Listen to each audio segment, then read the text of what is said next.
أعوذ بالله من الشيطان الرجيم بسم الله الرحمن الرحيم فمن يرد الله أن يهديه يشرح صدره للإسلام ومن يرد أن يضله يجعل صدره ضيقا حرجا كأنما يصعد في السماء كذلك يجعل الله الرجس على الذين لا يؤمنون وهذا صراط ربك مستقيما قد فصلنا الآيات لقوم يذكرون لهم دار السلام عند ربهم وهو وليهم بما كانوا يعملون ويوم يحشرهم جميعا يا معشر الجن قد استكثرتم من الإنس وقال أولياؤهم من الإنس ربنا استمتع بعضنا ببعض وبلغنا أجلنا الذي أجلت لنا قال النار مثواكم خالدين فيها إلا ما شاء الله إن ربك حكيم عليم وكذلك نولي بعض الظالمين بعضا بما كانوا يكسبون صدق اللہ العظیم۔ سورہ انعام کا یہ ایک رکوع ہے، اس کا آدھا حصہ باقی رہ گیا تھا۔ اس رکوع میں اللہ تبارک و تعالیٰ نے دو بہترین مثالیں اللہ تعالیٰ نے دی ہیں۔ گزشتہ ایک مثال جو ہے ہم نے گزشتہ درس میں پڑھ لیا، اومن کان میتا فاحییناہ وجعلنا له نورا یمشی بہ فی الناس۔ ایک شخص ایسا ہے جو بے جان ہے، ہم نے اسے زندہ کیا اور اس کے لیے ہم نے نور عطا کیا، جس نور کو لے کر وہ لوگوں میں چلتا پھرتا ہے۔ کیا وہ شخص اس شخص کی طرح ہو سکتا ہے جو اندھیریوں میں بھٹک رہا ہو، لیس بخارج منہا، اور اس کے نکلنے کا کوئی راستہ نہ ہو؟ ایک مثال ہے جو اللہ تعالیٰ نے دی ہے۔ دیکھیں، جب انسان دنیا میں زندگی گزارتا ہے تو زندگی گزارنے کے لیے اسے روشنی کی ضرورت ہے کہ میں زندگی کیسے گزاروں۔ اللہ تعالیٰ نے ہمیں پیدا کر کے ایسے ہی نہیں چھوڑا، بلکہ اللہ تعالیٰ نے ہمیں زندگی گزارنے کے لیے راستہ بتایا۔ اس راستے پر چلنے کے لیے روشنی کی ضرورت ہے۔ تو ایک قسم دنیا میں وہ ہے جو اس راستے پر چلتے ہیں روشنی کے ساتھ، اپنی زندگی کو چلاتے ہیں روشنی کے ساتھ۔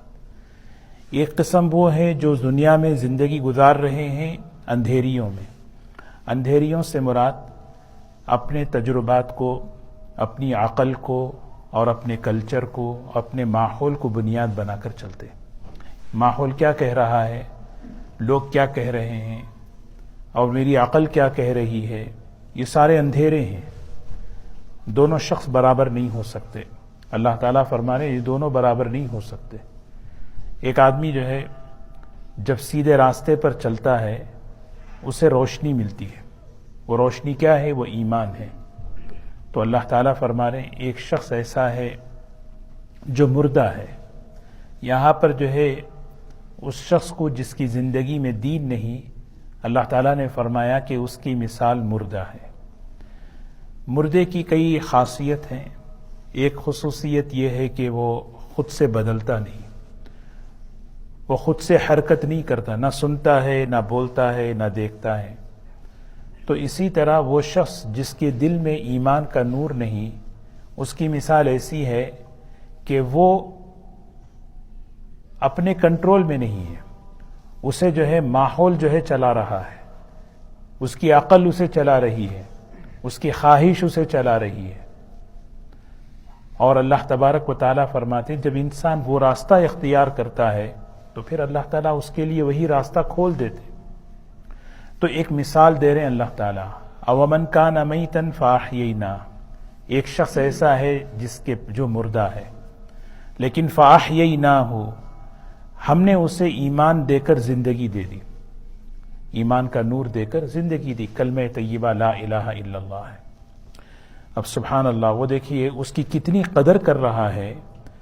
وَجَعَلْنَا لَهُ نُورًا يَمْشِي بِهِ فِي النَّاسِ. یہ بات گزشتہ بھی میں نے عرض کی ہے، یمشی بِهِ فِي النَّاسِ. یہ بات ہمیشہ ہر ایمان والا ذہن میں رکھے.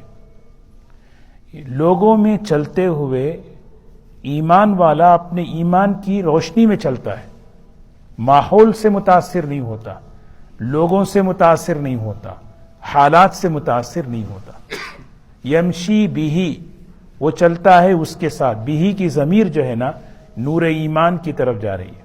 تو اللہ تعالی ہمیں ایمان والے کی تعریف بیان کر کے ایک مثال دے رہے ہیں.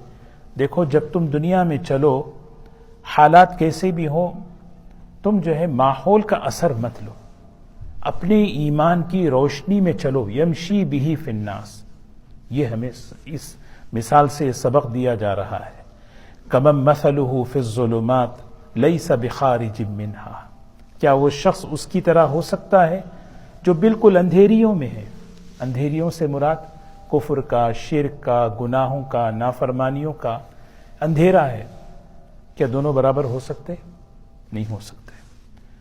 اللہ تعالیٰ فرما رہے كَذَلِكَ زُيِّنَ لِلْكَافِرِينَ مَا كَانُوا يَعْمَلُونَ. كَذَلِكَ زُيِّنَ لِلْكَافِرِينَ. یہ بات جو ہے نا کتنی بہترین بات. دیکھیں دنیا میں زندگی گزارنے کے دو راستے ہیں. دونوں کے لیے دو راستے اللہ تعالیٰ جو ہے کیا کرتے ہیں، خوبصورت کر دیتے ہیں. ایک آدمی ایمان کے راستے پر چلنا چاہتا ہے نا، ایمان اسے خوبصورت نظر آتی ہے. اسی کو کہتے ہیں نا حبب الینا الایمان وزینہ فی قلوبنا.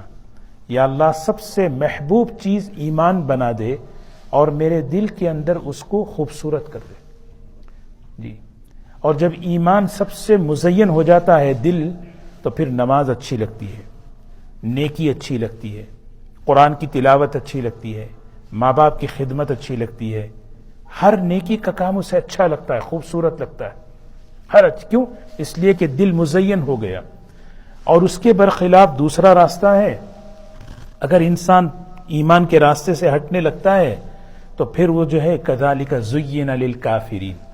کفر اچھا لگتا ہے، شرک اچھا لگتا ہے، اور پھر گناہ اچھے لگتے ہیں، شہوتیں اچھی لگتی ہیں، خواہشات اچھے لگتے ہیں، بے حیائی اچھی لگتی ہے. زین للکافرین. یہ کیوں؟ اللہ تعالیٰ نے ایک طے کر دیا، بھئی یہ دونوں جو ہے انہوں نے طے کیا مجھے اس راستے پر چلنا، ہم نے اس کے دل میں ایمان کی نعمت ڈال کر ایمان کو مزین کر دیا. مسنون دعاؤں میں دعا ہے اللہم حبب الینا الایمان. اے اللہ میرے لیے ایمان کو سب سے محبوب بنا دے.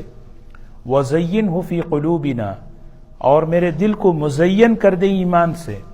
وکرہ الینا الکفر والفسوق والعصیان، اور گناہ سے، نافرمانی سے مجھے کراہت پیدا کر دے. اللہ تعالی ہمیں قبول فرمائے. تو دیکھیں یہ سب سے پہلی مثال اللہ دے رہے ہیں. تو ہمیں جو ہے اپنے ایمان کا جائزہ لینا ہے، اپنے ایمان کا معیار کہ بھئی میرے ایمان کو علامتوں سے پہچاننا، کیا چیز اچھی لگ رہی ہے، کیا چیز بری لگ رہی ہے. كَذَلِكَ زُيِّنَ لِلْكَافِرِينَ مَا كَانُوا يَعْمَلُونَ. پھر دوسری آیت ہے وَكَذَلِكَ جَعَلْنَا فِي كُلِّ قَرْيَةٍ. دیکھیں ہر علاقے کے اندر کچھ لوگ ایسے ہوتے ہیں جو بڑے ذمہ دار ہوتے ہیں. جب ان میں بگاڑ آتا ہے تو پھر چھوٹوں میں بھی وہ بگاڑ آتا ہے. وہ بڑوں سے بگاڑ کیسے منتقل ہوتا ہے؟ بڑے جو ہے نا کیا کرتے ہیں، اسلام کے بارے میں، دین کے بارے میں وہ اپنی باتیں چلاتے ہیں. ہاں بھئی یہ چیز غلط ہے، یہ چیز صحیح نہیں ہے، یہ چیز صحیح نہیں ہے. تو پھر چھوٹے کیا کرتے ہیں، اس کی اتباع کرتے ہیں، اس کے پیچھے چلتے ہیں. تو اللہ تعالیٰ کہہ رہے ہیں ہم نے بطور امتحان کے ہر علاقے میں ایسے نافرمان بڑوں کو رکھ دیا ہے. وہ لیمکروا فیہا، وہ مکر تدبیر کرتے رہتے ہیں. ان کی تدبیریں کیسی ہوتی ہیں؟ پچھلے رکوع میں اللہ نے فرمایا یخرسون، وہ بڑی چکنی زخرف القول، یعنی ایسی خوبصورت باتیں ہوتی ہیں. باتیں تو بڑی خوبصورت ہوتی ہیں لیکن پورا اندر کیا ہے، باطل ہوتا ہے. ان کے اندر پورا دھوکہ ہوتا ہے. ایسی باتیں کر کر جو ہے نا قوم کو گمراہ کرتے. لیمکروا فیہا، یہ بطور امتحان کے ہم نے یہ رکھا ہے، لیکن تم کیا کرو، ہمیشہ چلتے ہوئے کسی کے بھی پیچھے چلو، پہلے یہ دیکھنا کہ یہ حق کی طرف لے جا رہا ہے یا نہیں لے جا رہا۔ پھر تیسری بات ہے وَإِذَا جَاءَتْهُمْ آيَةٌ قَالُوا لَن نُؤْمِنَ حَتَّى نُؤْتَى مِثْلَ مَا أُوتِيَ رُسُلُ اللَّهِ اللَّهُ أَعْلَمُ حَيْثُ يَجْعَلُ رِسَالَتَهُ۔ یہ اس رکوع کی تیسری آیت ہے۔ اس میں اللہ تعالیٰ فرما رہے یہ مشرکین مکہ یہ سوال کرتے تھے کہ یہ نبوت ہمیں بھی مل جائے، رسالت ہمیں بھی مل جائے، جو فرشتہ ان کے پاس آ رہا ہے وہ ہمارے پاس بھی آ جائے۔ تو اللہ تعالیٰ نے جواب دیا اللہ اچھی طرح جانتا ہے کس چیز کو کہاں پہ پہنچانا ہے، کس کو نبوی دے، نبوت کے عہدے پر کس کو پہنچانا، نبی کس کو بنانا، اسی لیے ہمیں ایک چیز کیا سمجھنا ہے، دین اللہ کا ہے۔ دین کس کا ہے؟ اللہ کا ہے، اور ہم سب اللہ کے بندے ہیں، سارے بندے اللہ کے ہیں، دین اللہ کا ہے۔ اور اللہ تبارک و تعالیٰ کسی کو اپنے دین کے لیے منتخب کر دے، حسد نہیں کرنا چاہیے۔ یہاں وہی بات ہوئی ہے کہ مشرکین مکہ اور یہودیوں نے حسد کیا، بھئی یہ آدمی ان کو نبوت کیوں ملی، ان کے پاس فرشتہ کیوں آ رہا ہے، ہمارے پاس کیوں نہیں آتا؟ تو یہ حسد جو ہے نا ان کو گمراہی کی طرف لے کے چلا گیا۔ تو کبھی بھی ہمیشہ دین اللہ کا ہے اور سب بندے اللہ کے ہیں۔ اللہ جب کسی کو منتخب کرتا ہے، انتخاب اللہ کا ہوتا ہے، کام لینے کے لیے آدمی جو ہے نا اس کو دیکھ کر کیا کرے، بھئی اللہ کا شکر ہے، اللہ اور آگے بڑھائے۔ حسد کرنا یہ آدمی کو محروم کر دیتا ہے۔ تو یہ پہلی 3 آیتیں تھیں اس رکوع کی، جس میں ایک مثال دی اور 2 باتیں اللہ نے سمجھائی، اور اسی رکوع کا دوسرا حصہ ہے، دوسری مثال اللہ دے رہے ہیں فَمَن يُرِدِ اللَّهُ أَن يَهْدِيَهُ يَشْرَحْ صَدْرَهُ لِلْإِسْلَامِ۔ اسی بات کو اور اچھے طریقے سے سمجھا رہے۔ اللہ تبارک و تعالی جب کسی کے ساتھ خیر کا ارادہ فرمانا چاہتا ہے، فَمَن يُرِدِ اللَّهُ، اللہ جب کسی کے ساتھ ارادہ کر لے، اللہ کا ارادہ کب ہوتا ہے؟ جب بندہ خود کوشش کرتا ہے۔ یہ ہے اللہ تعالیٰ زبردستی کسی کے ساتھ نہیں کرتے۔ فَمَن يُرِدِ اللَّهُ، یہ قرآن حدیث میں بھی بہت جگہ ہے، مَن يُرِدِ اللَّهُ، اللہ جس کے ساتھ ارادہ کرے۔ اب اللہ کا ارادہ تو بڑا ہے، اللہ جب ارادہ کر دے تو کوئی رکاوٹ نہیں ہے، نہیں انما امرہ اذا اراد شیء۔ لیکن اللہ تعالیٰ نے ہدایت کے لیے ایک نظام کیا بنایا؟ اللہ نے ہدایت کے لیے نظام بنایا کہ میرے ارادہ اسی وقت جب تب تمہارے اندر طلب دیکھو، تمہارے اندر کوشش دیکھو۔ تو وہی ہے فَمَن يُرِدِ اللَّهُ، جس شخص کے ساتھ اللہ ارادہ فرما لے، ارادہ کس چیز کا؟ أَن يَهْدِيَهُ، کہ اس شخص کو راستہ بتانا ہے، ہدایت دینا ہے، تو کیا کرتے ہیں؟ یشرح صدرہ للاسلام، اسلام کے لیے اس کے سینے کو اللہ تعالیٰ کھول دیتے ہیں، وسیع کر دیتے ہیں، انشراح۔ یہ بہت بڑی نعمت ہے دوستو، اللہ ہمیں نصیب فرمائے۔ اور ایک اس میں بھی دعا ہے، اللہم اشرح صدورنا علی الاسلام، اللہم اشرح صدورنا علی الاسلام، اے اللہ اسلام کے لیے ہمارے دل کو شرح صدر فرما دے۔ موسیٰ علیہ السلام کی دعا ہے رب اشرح لی صدری الم نشرح لک صدرک۔ شرح صدر بہت بڑی نعمت ہے، بہت بڑی نعمت۔ شرح صدر کا معنی کیا ہے؟ شرح صدر کا معنی اطمینان ہونا، اسلام پر اطمینان، دین پر اطمینان، عبادات پر اطمینان۔ کیا مطلب؟ یہ جو میں کر رہا ہوں یہ صحیح کر رہا ہوں، دین حق ہے، اللہ کا دین ہے، اس پر اطمینان مل جائے۔ اور اس کے برخلاف کیا ہے؟ شک پیدا رہنا۔ ہاں، آج بہت سے لوگوں کے اندر جو ہے نا کیا ہے، اسلام کے بارے میں بہت سے چھپے ہوئے شکوک ہیں، شبہات ہیں۔ یہ بات اس لیے عرض کر رہے ہیں کہ پچھلے ہی 2 رکوع کے پہلے اللہ تعالیٰ نے مشرکین کے اعتراضات کو بیان کیا، انہیں شرح صدر تھا نہیں۔ اللہ تعالیٰ قرآن پاک میں حضور صلی اللہ علیہ وسلم کی جو نعمتیں بیان فرمائی، فرمایا الم نشرح لک صدرک، کیا ہم نے آپ کے سینے کو کھولا نہیں؟ حضور صلی اللہ علیہ وسلم کا مبارک سینہ اللہ نے ایسے کھولا، سبحان اللہ۔ ایک مثال میں دیتا ہوں، مشرکین مکہ جو ہے نا آپ کے پاس آ کر کہنے لگے اگر آپ کو چاہیے پیسہ چاہیے تو ہم دولت جمع کر کے دے دیں گے، اگر آپ سرداری قیادت امارت اگر چاہتے ہیں تو پورے عرب کا امیر آپ کو بنا دیں گے، آپ یہ کام مت کریں۔ اللہ کے رسول صلی اللہ علیہ وسلم نے فرمایا تم نے کہہ دیا، تم نے تو وہ بات کہی جو تمہارے اختیار میں ہے، اگر ایسا ہو کہ ایک ہاتھ میں سورج اور ایک ہاتھ میں چاند رکھ دیں تب بھی میں نے اس کو نہیں چھوڑوں گا نہیں۔ یہ ہے شرح صدر، جو کام آپ کر رہے ہیں اس کام پر اتنا اطمینان، اتنا شرح صدر ہے کہ بس دنیا بھی مل جائے میں نہیں چھوڑوں گا۔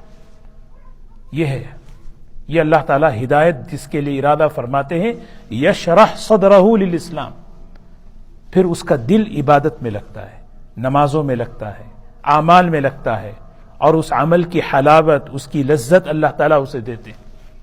یہ ہے شرح صدر۔ یہاں اس آیت کی تفسیر میں اہل علم نے بڑی عجیب بات لکھی ہے کہ اللہ تعالیٰ نے حضور اکرم صلی اللہ علیہ وسلم کو یہ بطور نعمت کی یہ چیز عطا فرمائی۔ یہ ہم سب کی ضرورت ہے، دین کے بارے میں اطمینان ہونا، شرح صدر ہونا۔ یہ کیسے حاصل ہوگا؟ ایک بات عجیب لکھی ہے کہ یہ نعمت اللہ کے رسول صلی اللہ علیہ وسلم کی خاص نعمت ہے۔ اگر یہ قلب مبارک کے اندر اللہ نے شرح صدر بھر دی تھی، جو شخص اپنے دل کا تعلق اللہ کے رسول صلی اللہ علیہ وسلم کے قلب مبارک سے جوڑے، کیسے؟ درود شریف کے ذریعے۔ درود شریف کی بڑی برکتیں ہیں، اس میں ایک بڑی برکت یہ ہے کہ جو شخص درود شریف کا اہتمام کرے گا اللہ اس کے دل کو بھی شرح صدر کی دولت عطا فرماتے۔ دیکھو کسی چیز پر شرح صدر ہونا جو ہے نا یہ جو ہے نہیں عقل سے یہ چیز نہیں ہوتی، ہاں کتابوں سے یہ چیز سمجھ میں نہیں آتی۔ صحابہ اکرام کو اللہ تعالیٰ نے جو شرح صدر دیا تھا اسلام کے بارے میں وہ حضور صلی اللہ علیہ وسلم کی صحبت کی برکت سے، آپ کی صحبت میں ایسا کہ آپ دیکھیں کوئی صحابی ایسا ہو انہوں نے اعتراض کیا ہے، اعتراض کوئی کسی دین کے بارے میں، کسی دین کے کسی عمل کے بارے میں، کسی عقیدے کے بارے میں، اللہ اکبر، ایسا ایمان خالص تھا ان کا، ایسا ایمان پاک صاف تھا، ہر قسم کے شکوک و شبہات اور اعتراضات سے پاک صاف۔ اس کے لیے ہمیں درود شریف کا اہتمام کرنا تاکہ ہمارے قلب اللہ کے رسول صلی اللہ علیہ وسلم کے قلب مبارک سے ایک رشتہ حاصل ہو، اس رشتے کی برکت سے، اس نسبت کی برکت سے ہمیں وہ شرح صدر کی نعمت۔ جب یہ آیت نازل ہوئی تو حضرت عبداللہ بن مسعود رضی اللہ تعالیٰ عنہ اس کے راوی ہیں، فرماتے ہیں حضور اکرم صلی اللہ علیہ وسلم نے صحابہ کو جمع فرمایا کہ اللہ تعالیٰ نے ایک آیت اتاری ہے اور آپ نے یہ آیت پڑھی پوری، فَمَن يُرِدِ اللَّهُ أَن يَهْدِيَهُ يَشْرَحْ صَدْرَهُ لِلْإِسْلَامِ۔ پھر آپ نے فرمایا جانتے ہو شرح صدر کی علامت کیا ہے؟ کیا بات ہے؟ تو صحابہ نے کہا نہیں، دیکھیے قرآن پاک کو سمجھنے کا طریقہ بتا رہے۔ قرآن سمجھا جاتا ہے حدیث سے، قرآن سمجھا جاتا ہے حضور صلی اللہ علیہ وسلم کی تشریح سے، تفسیر سے۔ ایسا نہیں کہ ہم جو ہے عربی سے سمجھ لیں، آپ صحابہ عربی جاننے والے ہیں، صحابہ عربی جاننے والے ہیں، صحابہ سے کہا جا رہا جانتے ہو شرح صدر کسے کہتے ہیں؟ تو صحابہ نے کہا ہمیں نہیں پتا ہے۔ پھر فرمایا ایک نور ہے جو اللہ تعالیٰ بندے کے قلب میں، بندے کے دل میں ڈال دیتے ہیں، اور وہ جب نور دل میں اتر جاتا ہے تو 3 خوبیاں اس کے اندر پیدا ہوتی ہیں، 3 صفات اس کے اندر پیدا ہوتی ہیں۔ سب سے پہلی بات فرمایا ان تجافی عن دار الغرور والانابۃ الى دار الخلود والاستعداد للموت قبل النزول۔ یہ آدمی ہمیں جائزہ لینا، اس چیز کی طرف فکر کرنا۔ سب سے پہلی چیز کیا ہے؟ دنیا کا جو دھوکے کا گھر ہے اس دھوکے سے اپنے کو بچانا، دھوکے کے گھر سے۔ دنیا کو دھوکے کا گھر کیوں فرمایا؟ دنیا کو دھوکے کا گھر اللہ تعالیٰ نے اس لیے فرمایا کہ مولانا روم رحمۃ اللہ علیہ بڑی عجیب مثال دے کر فرماتے ہیں، اس کا دھوکہ دیکھیں یہ ہے کہ ایک آدمی جو ہے نا زندگی بھر جس کے پیچھے محنت کرتا ہے وہ سب یہیں چھوڑ کے خالی ہاتھ دنیا سے جاتا ہے۔ اللہ بتا رہے ہیں دیکھو یہ دھوکہ ہے۔ ان تجافی، تجافا کہتے ہیں دل نہیں لگانا. ہر چیز دنیا میں رہے, دنیا کا کام کرے, جاب کرے, لیکن دل کا تعلق کہاں ہو؟ اگلا جملہ فرمایا الانابۃ الی دار الخلود, جنت کی طرف, اللہ کی طرف, جنت کی نعمتوں کی طرف, وہ اس کی طرف متوجہ ہو, انابت. اور تیسری چیز الاستعداد للموت قبل النزول, مرنے سے پہلے, قبر میں اترنے سے پہلے قبر کی تیاری. قبر کی تیاری کیا ہے؟ میری کتنی زکوٰۃ باقی ہے, میری کتنی فرائض باقی ہیں, میرے کس کے کتنے حقوق باقی ہیں. یہ اگر فہم پیدا ہو جائے, اللہ کے رسول صلی اللہ علیہ وسلم فرما رہے اللہ نے اس کے دل کو سینے کی اسلام کے لیے شرح صدر کھول دیا. تو اللہ تعالی ہمیں نصیب فرمائے شرح صدر جو ہے. فمن یرید اللہ, جس شخص کے لیے اللہ ارادہ فرما دے ہدایت دینے کا, اسلام کے لیے اس کے سینے کو اللہ کھول دیتے ہیں. پھر اس پر کیا ہوگا؟ ایک ایک حکم کو اطمینان قلب کے ساتھ کرے گا, اطمینان قلب کے ساتھ. کسی حکم میں کوئی اسے شک نہیں ہوگا. راستے میں چلنے کے دو طریقے ہوتے ہیں. آپ کو جو ہے نا, ایک مثال کے طور پر کہیں جانا ہے, سیکرامنٹو جانا ہے, سمجھیے ہماری منزل سیکرامنٹو ہے, اب ہم نکلے, ہم صحیح راستے پر ہوں, مثال کے طور پر صحیح راستے پر ہو, اطمینان رہے گا. ہوگا نہیں ہوگا؟ بھائی میں صحیح جا رہا. راستہ بدل جائے نا, آدمی پریشان ہو جاتا ہے. ایگزٹ اگر بھول جائے, جب تک وہ ایگزٹ صحیح نہیں ملے گی, جب تک وہ فری وے صحیح نہیں ملے گا, آدمی بے چین رہے گا, پریشان رہے گا. کوئی بات کرے گا, خاموش بیٹھو 1 منٹ, فون بھی آ جائے کٹ کر دے گا, مجھے فوراً جو ہے نا کیا لینا ہے, مجھے صحیح. یہ دو راستے ہیں. اس لیے موسیٰ علیہ السلام کا واقعہ قرآن پاک میں سورہ کہف میں اللہ نے بتایا. جب حضرت یوشع علیہ السلام کے ساتھ چلتے رہے, تھکاوٹ محسوس نہیں ہوئی. اپنے خادم سے کہا جہاں یہ مچھلی زندہ ہو جائے مجھے بتانا, وہ ہماری منزل ہے. وہ بھول گئے صاحب حضرت. پھر آگے چلے, حالانکہ تھوڑی دور آگے چلے, کہا بھوک لگی ہے کھانا لاؤ. ان کو یاد آیا حضرت وہ جو ہے وہ مچھلی زندہ ہو کے وہاں بھاگ گئی, وہ اچھل گئی تھی. ارے وہی ہماری منزل ہے. تو وہاں سے جو واپس آئے نا, وہ تھوڑا سا ہے, لیکن حضرت موسیٰ علیہ السلام کہہ رہے ہیں لقد لقینا من سفرنا ھذا نصبا, تھکا دیا تم نے. ایک دن ایک رات چلتے رہے, منزل کی طرف تھکاوٹ نہیں ہوئی, ذرا سا جو ہے راستہ بدلے منزل سے, تو پھر تھوڑا چلنا آدمی کو تھکا دیتا ہے. تو جب آدمی ہدایت کی طرف چلتا ہے نا, اطمینان قلب کے ساتھ, اللہ ایک ہے, دین حق ہے, نماز صحیح ہے, جتنا شریعت ہے وہ سب حق ہے, اسلامی معاملات, اسلامی معاشرت, اسلامی جتنا نظام ہے یہ سب اللہ کی طرف سے میری کامیابی کے لیے ہے. اطمینان کے ساتھ چل رہے, مطمئن. ایک آدمی پریشان ہے. کیوں پریشان ہے؟ اس لیے کہ وہ جا رہا ہے لیکن اندر شکوک و شبہات ہے. وہ شکوک و شبہات, آج اسی لیے لوگ پریشان ہیں. اور باقاعدہ جو ہے نا آدمی اپنے آپ کو پریشان کر لیتا ہے. ہاں, کبھی کوئی لٹریچر اٹھا کے پڑھ لیا, کبھی کوئی جو ہے نا چیز سن لیا, کبھی کوئی اچھا خاصا اپنا جو اطمینان والا جو دین ہے نا, اس کو جو ہے نا کنفیوز بنا کے چھوڑ دیتا ہے. کنفیوز بنا کے چھوڑ دیا, حالانکہ صحیح جا رہے, حالانکہ اس کی. تو اللہ تبارک و تعالیٰ فرماتے وَمَن يُرِدْ, اور جب اللہ کسی کے ساتھ ارادہ کرے, اور اللہ کا ارادہ کب ہوتا ہے؟ جب بندے کا قدم اٹھتا ہے گمراہی کی طرف. مجھے نہیں, میں منمانی کی طرف چلنا ہے, منچاہی کی طرف چلنا ہے, اپنی مرضی کی طرف چلنا ہے.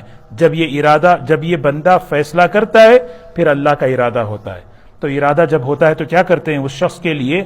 ان یضلہ, جب اللہ کسی کو گمراہ کرنے کا ارادہ کرنا چاہتے ہیں, یجعل صدرہ, اس کے سینے کو اللہ کر دیتے ہیں. کیا مثال دیکھیے, یجعل صدرہ, اس کے سینے کو اللہ کر دیتے ہیں. کیا کر دیتے ہیں؟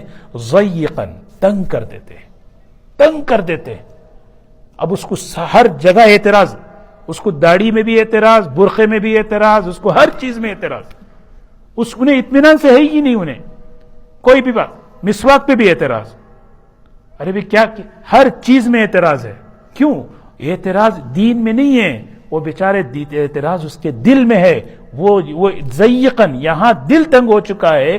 اس دل کی تنگی اس کو اسلام کی تنگی نظر آ رہی ہے. حالانکہ اللہ تعالیٰ نے دین کے بارے میں کیا فرمایا؟ ما جعل علیکم فی الدین من حرج، دین میں تنگی نہیں ہے، اسلام میں تنگی نہیں. اسلام بہت وسیع مذہب ہے، اتنا وسیع مذہب ہے. تو آج کل بچے خواہ مخواہ بول دیتے ہیں بہت ریسٹرکشن ہے اسلام میں. اچھا بتاؤ کیا ہے؟ کچھ بھی نہیں ہے، بول ہی نہیں سکتے ہو. بولیں جب بتائیں گے نا، ہاں کچھ چیزیں بتائیں گے، لیکن ان کو صحیح سمجھانے والا، اطمینان بخش جواب دینے والا اگر ہو پھر اللہ سب. اس لیے جو ہے نا کبھی بھی شرح صدر مانگنے کی چیز ہے، شرح صدر مانگنے کی چیز ہے. ہاں صحابہ کرام حضور صلی اللہ علیہ وسلم کی صحبت میں یہ شرح صدر حاصل کیے تھے. صحبت والا دین آدمی کو مطمئن رکھتا ہے. صرف کتاب والا دین، میں پڑھوں گا میں عقل سے سوچوں گا، میں پڑھوں گا میں عقل سے سوچوں گا، اللہ اس کی جس کے دل کے اندر اتنے شکوک و شبہات بڑھتے بڑھتے بڑھتے ہاں پھر وہ نکل جاتا ہے آگے. پھر اس کو جو ہے نا ہر چیز میں مجھے اس میں اعتراض، اس میں اعتراض، اس میں اعتراض، اعتراض ہی اعتراض ہے. فرمایا جب اللہ ارادہ کرتے ہیں کسی کو گمراہ کرنے کا تو یجعل صدرہ، اس کے سینے کو اللہ کر دیتے ہیں ضیقاً، ضیق کہتے تنگ، اور حرجن جو ہے نا اس کی تاکید کے لیے بہت ہی تنگ. حرجن اصل عربی میں اس درخت کو کہتے ہیں، ایک ایسا درخت ہے جس درخت کو چاروں طرف سے درختوں نے گھیرا ہے. آپ جنگل میں دیکھیں بعض درخت ایسے ہوتے ہیں جو درختوں کے بیچ میں ایک درخت ہوتا ہے، وہاں تک جو ہے نا کوئی جانور بھی نہیں پہنچ سکتا. تو اللہ تعالیٰ کریں اس کے دل کو اتنا تنگ کر دیتا ہوں وہاں تک خیر کی بات پہنچ ہی نہیں سکتی. اللہ وہاں تک پہنچ ہی نہیں سکتا. جیسے جانور اس درخت تک پہنچ ہی نہیں سکتا، وہ سنے گا، بولے گا، کہے گا، لیکن وہاں تک پہنچ ہی نہیں سکتی. اور اتنا تنگ کأنما یصعد فی السماء، گویا اتنا تنگ کہ گویا چڑھتا ہے، اوپر چڑھنا آسمان کی طرف. آسمان کی طرف. جیسے ایک آدمی کی عادت نہیں ہے، ایک آدمی سے کہو بھئی کہ آپ جو ہے نا ذرا اوپر چڑھو، آدمی کیسا چڑھتا ہے، سانس اس کی بھاپتی رہتی ہے، سانس پھولتی رہتی ہے، اطمینان سے نہیں چڑھتا. چڑھنا اس کو کیسے تنگ لگتا ہے، بھاری لگتا ہے. دین پر عمل، نماز پڑھنا، ذکر کرنا، تلاوت کرنا، خیر کے کام کرنا، وہ ہو اس کے لیے بڑا بھاری. لیکن رہی بات گناہ، جیسے میں نے عرض کیا زین للکافرین، اب اس کو جو ہے نا بیٹھنے میں مزہ، دیکھنے میں مزہ، سننے میں مزہ، گھنٹوں جو ہے نا لگا دے گا گناہوں میں، گھنٹوں لگا دے گا نافرمانیوں میں، وہاں اس کا دل لگے. اشمئزت قلوب الذین لا یؤمنون بالآخرہ، اس کے دل کو ہم تنگ کر دیتے ہیں. اللہ ہم سب کی حفاظت فرمائے. کذالک یجعل اللہ الرجس، رجس یہ ہے فطرت کو بدل دینا. جب آدمی ارادہ کرتا ہے مجھے زندگی اپنی منمانی پر چلنا ہے، خواہشات پر چلنا ہے، یہ خواہشات اس کو اتنی گمراہی تک لے کے جاتے ہیں اللہ اس کی فطرت کو چینج کر دیتے ہیں. اب اس کو گندگی بھی جو ہے نا خوبصورتی، گندگی میں بھی خوشبو نظر آتی ہے. رجس کہتے ہیں، رجس کا ایک معنی ہے گندگی، ایک معنی ہے اللہ کا عذاب، ایک معنی ہے شیطان. ہم اس پر شیطان کی پھٹکار، ہم اس پر اللہ کا عذاب، ہم اس پر جو ہے گندگی کو مسلط کر دیتے ہیں. اب وہ گندگی کو گندگی میں اتنا انوالو ہو جاتا ہے اس کو تو جو ہے نا گناہوں میں بھی خوشبو نظر آنے لگتی. کیوں؟ فطرت مسخ ہو گئی. یعنی چمڑے کا جو ہے چمڑے کو جہاں پر دباغت دیتے ہیں، اس کی ٹینری کرتے نا، وہاں کتنی بدبو ہوتی ہے، لیکن وہاں پہ لوگ جو ہے نا بڑے آرام سے کام کرتے ہیں. ایک نیا آدمی جائے تو پریشان ہو جائے، کیوں بھئی آپ کو نہیں ہم کو صحیح ہے بس. شیخ سعدی رحمۃ اللہ علیہ نے مثال دی نا کہ ایک آدمی تھا، اس کی لڑکی کا نکاح جو ہے نا عطار کی بیٹی سے ہو گیا، وہ وہاں گھر پہ آئی تو بے ہوش ہو کے گر گئی. ہاں شیخ سعدی رحمۃ اللہ علیہ فرماتے ہیں تو انہیں فوراً اپنے والد سے کہنے لگی کہ میں نہیں رہ نہیں پاتی میں یہاں پہ. کیوں، کیا ہوا؟ تھوڑے دن رہو. پھر تھوڑے دن کے بعد اس کو جو ہے نا اس کی فطرت سے، اسی لیے اللہ تعالیٰ فرماتے ہیں قرآن میں محنت کرو، خوب دعا کرو، طلب اپنے اندر پیدا کرو، یہ فطرت صحیح ہوگی. ورنہ فطرت کے بدلنے کا کوئی چانس نہیں ہے، کوئی چانس نہیں. والذین جاہدوا فینا لنہدینہم سبلنا. بہت کس کو بنیاد بنا کر کرو؟ ایک ہی چیز بنیاد بنانا ہے، آخرت. آخرت کو ہٹا دیں گے نا، فطرت نہیں بدل سکتی، یاد رکھیں. اگر آخرت کو ہٹا دیں پھر آدمی کہتا ہے دنیا ہے، مزے کریں گے، جینا ہے دنیا میں، مرنا ہے دنیا میں، بس سب کچھ ختم. اللہ کہہ رہے نہیں، اب آخرت کو سامنے لاؤ. آخرت کو سامنے رکھ کر محنت کرو، اس کا یقین اپنے اندر اتنا پیدا کرو کہ مجھے اپنے آپ کو بدلنا ہے.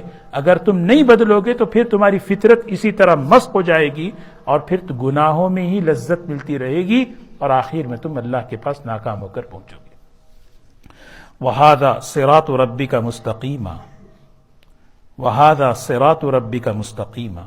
دیکھیے تعارف کرا رہے، جب بندہ ہدایت پر چلنا چاہتا ہے تعارف دیکھیے نا، ہاذا، ہاذا کہتے ہیں یہ، یعنی یہ سے مراد یہ قرآن پاک، یہ اسلام. ہاذا صراط ربک، آپ کے رب کا راستہ ہے، کسی کا بنایا ہوا، کسی کا نہیں. کیا محبت ہے دیکھیں جملے میں، صراط ربک، یہ آپ کے پروردگار کا بتایا ہوا راستہ ہے، ایمان کا، دین کا، اخلاق کا، اعمال کا، یہ کسی کا نہیں. ہم بچوں کو یہ تمہارے رب کا بتایا ہوا، جس نے تمہیں پیدا کیا، جو تمہارا پروردگار ہے، جو تمہیں پالنے والا ہے، اس کا بتایا ہوا راستہ ہے. اور یہ کیسا راستہ ہے پتہ ہے؟ مستقیمہ ہے، ادھر ٹیڑھا ویڑھا نہیں ہے، بالکل سیدھا راستہ ہے. اس کے عقائد، اس کی عبادتیں، اس کی معاشرت سب سیدھی. بس تم کیا کرو، اپنی فطرت کو چینج کرو، بس تمہیں سب سیدھا نظر آئے گا. یہاں مسئلہ پرابلم یہاں تنگی کا ہے، اس کی وجہ سے تمہیں ٹیڑھا نظر آ رہا ہے. اسلام میں ٹیڑھا پن نظر آنا اصل میں اپنا ٹیڑھا پن ہے. قد فصلنا الآیات لقوم یذکرون، اللہ تعالیٰ نے فرمایا ہم نے تو واضح کھول کھول کر ہم نے بیان کر دیا نشانیاں سمجھنے والوں کے لیے. لہم دار السلام عند ربہم، تسلی دیکھیے نا، سبحان اللہ. تسلی کیا ہے دیکھیے، جب آپ ہدایت کے راستے پر چلنا چاہتے ہیں آپ کو تو ہو سکتا ہے سننے کو ملے گا، ماحول خلاف ملے گا، تانے دیں گے، دیے نبیوں کو دیے، صحابہ کو دیے، ہو سکتا ہے ہمیں بھی ملے، لیکن انعام کیا ہے؟ انعام یہ ہے، انعام یہ ہے، قربانی دینی پڑے گی، گھبراؤ نہیں. وہ قربانی کیا ملتی، انعام کیا مل رہا ہے دیکھیے، لہم، انہی کے لیے، انہی کے لیے. کون وہ لوگ؟ دار السلام، عربی میں ہے نا دار السلام ہی لہم ہوتا ہے، دار السلام ان لوگوں کے لیے ہے. لیکن کبھی کبھی لہم ضمیر کو مقدم کر دیتے ہیں معنی میں طاقت پیدا کرنے کے لیے. انہی کے لیے، ان کے علاوہ کسی کے لیے ہے ہی نہیں ہے. دار السلام انہی کے لیے، حصر کا معنی آتا ہے، انہی کے لیے، ان کے علاوہ کسی کے لیے نہیں ہے. سلامتی کا گھر، سلام اللہ کا نام ہے. سلام کہتے ہیں ہر طرح کی آفتوں سے، پریشانیوں سے، مصیبتوں سے پاک صاف. وہ گھر ہے. لہم دار السلام، انہی کے لیے. کن کے لیے؟ جو ہدایت کے راستے پر چلتے ہیں، ماحول کا اثر نہیں لیتے، کسی کا سن کر قربانیاں دیتے ہیں، برداشت کر لیتے ہیں، اللہ کو راضی کرتے ہیں. انہی کے لہم دار السلام عند ربہم. سبحان اللہ، یہ کیا محبت دیکھیں نا، عند ربہم، آپ کے پروردگار کے پاس، یعنی عند ربہم. یہ جملہ بتا رہا ہے صرف اللہ، گھر کی نعمتیں، جنت کی نعمتیں سب نہیں، وہاں اللہ کا دیدار بھی ہے، وہاں اللہ کا قرب بھی ہے. وہاں جب جاؤ گے تو اللہ تمہیں ملے گا. یہی بات حضرت آسیہ رضی اللہ تعالیٰ عنہ کو بتائی نا، حضرت آسیہ کی دعا، رب ابن لی عندک بیتا فی الجنہ، اے اللہ مجھے بنا دے آپ کے پاس ایک گھر، یعنی گھر بھی ہو، گھر والا بھی ہو، تو بھی ہو. یعنی مثال کے طور پر اگر کوئی آدمی آپ کو بلائے، میرے گھر تشریف لائیں، آپ کے لیے کھانا، آپ کے لیے دعوت ہے، بہترین کھانے، گھر والا غائب ہو گیا، ٹیکسٹ میسج کر کے آپ کھا لیں اور دروازہ لاک کر کے چلے جائیں، کیسا لگے گا؟ دوبارہ آدمی کیا انسلٹ کر دیا اس نے. تو اللہ نے فرمایا لہم دار السلام، انہی کے لیے دار السلام ہے. علماء فرماتے ہیں اپنے گھروں کو دار السلام نام مت رکھو، کچھ بھی رکھ لو دوسرے نام. دار السلام، اب گھر میں بیماریاں، کھانسی، نزلے، کووڈ سب کچھ ہے، دار السلام نام رکھ دیے گھر کا. جنت میں دار السلام، جنت ہی دار السلام ہے، وہاں دار السلام، اس کے اندر کوئی بیماریاں نہیں ہوتی. عند ربہم، کون ہے وہاں پہ؟ تمہارا پروردگار ہے. اللہ تعالیٰ اس میں قرب بتا رہے ہیں، میرا قرب تمہیں ملے گا. راضیۃ مرضیہ، اللہ بھی تم سے راضی، تم بھی. اور پھر آگے میں فرمایا تیسرا جملہ دیکھیے اس میں، وَهُوَ وَلِيُّهُمْ، وَهُوَ، اللہ تمہارا دوست ہے. تمہارا کارساز ہے. دنیا دین پر چلنے کے لیے دنیا چھوڑ رہی ہے, چھوڑنے دو. برا بول رہی ہے, بولنے دو.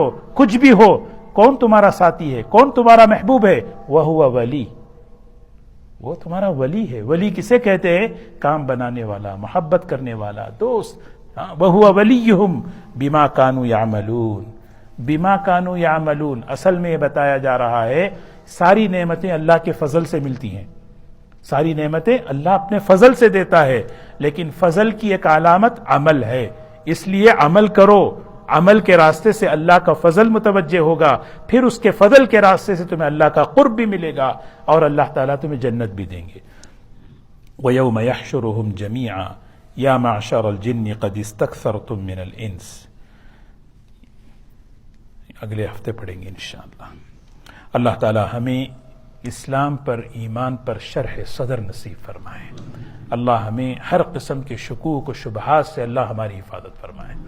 جی بالکل, ہمیشہ کبھی بھی جو ہے ڈیبیٹ سے, بحث و مباحثے سے کبھی شرح صدر کسی چیز پہ نہیں آتا. یاد رکھیں, یہ تو اللہ سے مانگنا, طلب بن کر, طالب بن کر, محتاج بن کر, اللہ بس تو مجھے اسلام پر شرح صدر دے دے. اور دین ہمیشہ صحبت سے حاصل کرنا, اللہ کے نیک بندوں کی صحبت میں بیٹھنا, اللہ کے نیک بندوں کی کتابیں وہ پڑھتے رہنا, اس سے کیا ہے معلوم؟ اللہ کے دین پر شرح صدر ملتا. یہ مل جائے نا کسی کو, دنیا میں جنت کی نعمت مل گئی. اللہ حضور صلی اللہ علیہ وسلم سے کہہ رہے ہیں کتنی بڑی نعمت ہم نے آپ کو دی ہے, الم نشرح لک صدرک. ہے نہیں, جو کام دیکھیں نا, دعا مانگتے ہوئے ہمیں اطمینان ہو, یہ چیز کتنی, اس پر شرح صدر ہو. آدمی دعا چھوڑ سکتا ہے؟ وہ دعا کی مقدار بڑھائے گا, وہ دعا کو اور کرے گا, دل لگا کر اس کو کرے گا, اس میں لذت ہوگی. تو ہمیں جو ہے نا ہر ایمان ایک ہے اعمال کو, اسی لیے اعمال کو ہمیں ہمیشہ اطمینان قلب کے ساتھ اللہ سے مانگنا, یا اللہ ایک ایک دین کے ایک ایک عمل میں مجھے اطمینان دے دے, شرح صدر عطا فرما دے. ہر قسم کے شکوک و شبہات میرے ایمان سے اللہ صاف کر دے, ہماری نسلوں سے اللہ تعالیٰ پاک صاف کر دے. اللہ ہم سب کو عمل کی توفیق نصیب فرمائے. سبحان اللہ بحمدہ, سبحانک اللہم بحمدک, نشہد ان لا الہ الا انت, نستغفرک ونتوب الیک. اللہم نور قلوبنا بالقرآن وزین اخلاقنا بالقرآن ونجنا من النار بالقرآن وادخلنا الجنة بالقرآن. اللہم اشرح صدورنا علی الاسلام, اللہم اشرح صدورنا علی الاسلام. اللہم حبب الینا الایمان وزینہ فی قلوبنا وکرہ الینا الکفر والفسوق والعصیان. اللہم اجعلنا من الراشدین, اللہم اجعلنا من عبادک الصالحین. اللہم اشف مرضانا ومرضى المسلمین, اللہم اشف مرضانا ومرضى المسلمین. رب اغفر وارحم وانت خیر الراحمین برحمتک یا ارحم الراحمین.